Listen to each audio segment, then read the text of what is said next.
क्रोध या गुस्सा एक दुश्मन।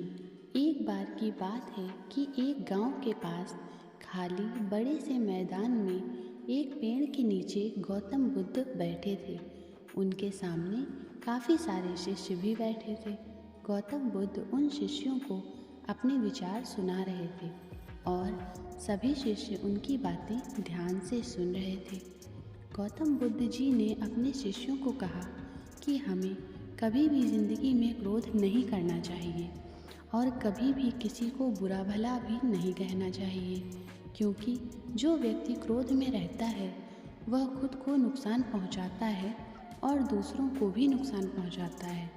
क्रोध में रहने वाला व्यक्ति हमेशा प्रतिशोध की आग में जलता है और अपने जीवन को बर्बाद करता है। उनका उपदेश खत्म होने के तुरंत बाद उनका एक शिष्य खड़ा हुआ और गौतम बुद्ध को कहने लगा कि जो बातें तुम कह रहे हो वे सब व्यर्थ हैं। ये बातें जीवन के बिल्कुल विपरीत हैं। इन बातों का जीवन में कोई भी महत्व नहीं है। वह बुद्ध की काफ़ी बुरा भला कहने लगा, लेकिन गौतम बुद्ध ने आगे से कुछ नहीं कहा। वह शांत बैठे रहे। यह देखकर शिष्य को और भी ज़्यादा गुस्सा आ गया। उसने गुस्से में गौतम बुद्ध के चेहरे पर थूक दिया, लेकिन फिर भी बुद्ध ने कुछ नहीं कहा और वह वहाँ शांत बैठे रहे। इतना करने के बाद वह शिष्य वहाँ से उठकर चला गया और फिर वह अपने घर पहुँच गया।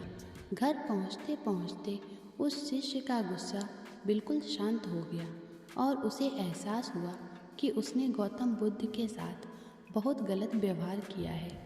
उसे ऐसा नहीं बोलना चाहिए था। उसने गौतम बुद्ध का अपमान किया है।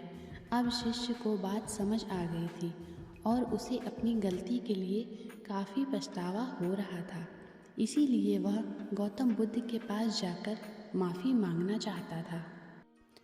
वह शिष्य उसी समय अपने घर से निकला और वहीं पर चला गया जहाँ गौतम बुद्ध उपदेश दे रहे थे।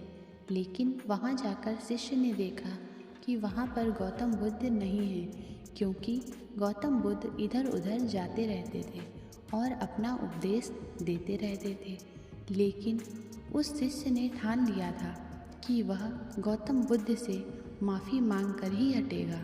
वह शिष्य गौतम बुद्ध की तलाश में इधर उधर भटकता रहा। फिर अगले दिन उसे गौतम बुद्ध मिले। वह बुद्ध के पैरों में गिरकर माफ़ी मांगने लगा। तब गौतम बुद्ध ने कहा, क्या हुआ, क्यों रो रहे हो और किस बात की माफ़ी मांग रहे हो? तब उस शिष्य ने कहा कि आप मुझे कैसे भूल सकते हैं?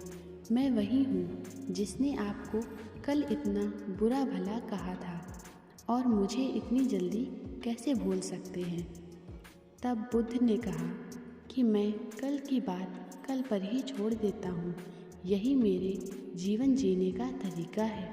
यह सुनकर शिष्य हैरान हो गया और गौतम बुद्ध से और भी ज़्यादा प्रभावित हो गया। उसने गौतम बुद्ध से बोला कि आज से आपकी हर बात को मैं माना करूँगा। दोस्तों, ये वीडियो आपको कैसा लगा हमें कमेंट करके ज़रूर बताएं। ऐसी ही महत्वपूर्ण जानकारी के लिए और ऐसी ही वीडियोस देखने के लिए हमारे चैनल को लाइक, शेयर, सब्सक्राइब करें। धन्यवाद। यहाँ दी गई जानकारी सामान्य मान्यताओं और जानकारियों पर आधारित है। चैनल इसकी पुष्टि नहीं करता है।